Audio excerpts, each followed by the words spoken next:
Yo, what's up mga kaibigan? Nalina tayo magkwentuhan sa preseason game ng Philadelphia 76ers at ng Atlanta Hawks ay nakuha ng Sixers ang panalo sa score na 104-89. Solid start nga sana ang pinapakita ni Paul George. Agad siya nagtala ng 8 points, 2 rebounds, 1 assist and 1 steal on 3 of 5 shooting sa field sa loob lamang ng 12 minutes.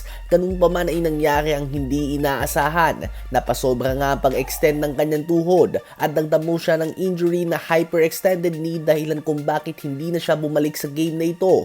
Kung minor injury lang ito ay madalas 2 to 4 weeks ang recovery time nito mga kaibigan.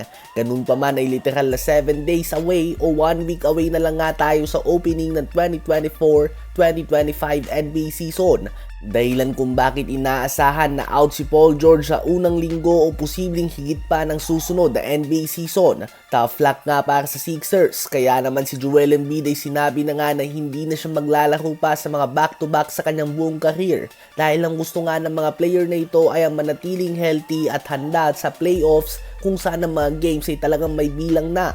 Regarding the game ay 14 points and 7 assists din nga si Tyrese Maxey, 14 points din si Kelly Oubre Jr., 11 points si Jared McCain at 10 points, 11 rebounds si Jershwan Yabusele. Habang sa Hawks naman ay solid 14 points and 8 rebounds din ang number 1 pick ng draft ngayong taon, Zachary Risache, sa loob lamang ng 20 minutes mula sa kanilang bench.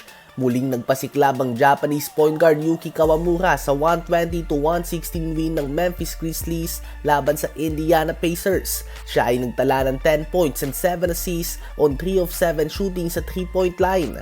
Dalawang beses din ngang na-post ng NBA page si Kawamura dahil sa kanyang mga no-look pass at humahakot na nga ito ng atensyon mula sa mga international audience. Habang ang kanilang 9-pick Zach Edey ay impresibo din ang pinakitang performance, 23 points and 9 rebounds on 10 of 15 shooting sa field sa loob lamang ng 18 minutes of playing time. At 23 points din nga ang ambag ni Desmond Bane sa panalo na ito. Sa ngayon nga ay hindi talaga malabo na mapunta sa 5'8" Japanese point guard ang two-way contract spot ng Memphis Grizzlies base sa kanyang pinapakitang performance. Pinulbos naman ng Brooklyn Nets ang Washington Wizards sa score na 131-92, 17 points, 5 rebounds si Cam Thomas, 16 points si Shake Milton, 14 points si Jalen Wilson at 13 points, 7 assists si Dennis Schroeder, habang 11 points, 5 rebounds and 2 assists din si Ben Simmons on 5 of 7 shooting sa field sa loob lamang ng 13 minutes na sa court. So mukhang healthy nga talaga si Ben Simmons sa ngayon.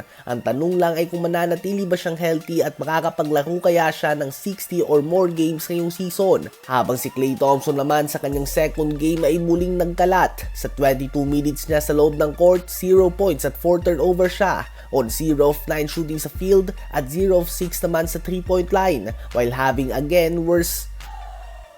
also having again the worst plus-minus sa buong team ng Dallas Mavericks. Ano ba masasabi nyo tungkol dito?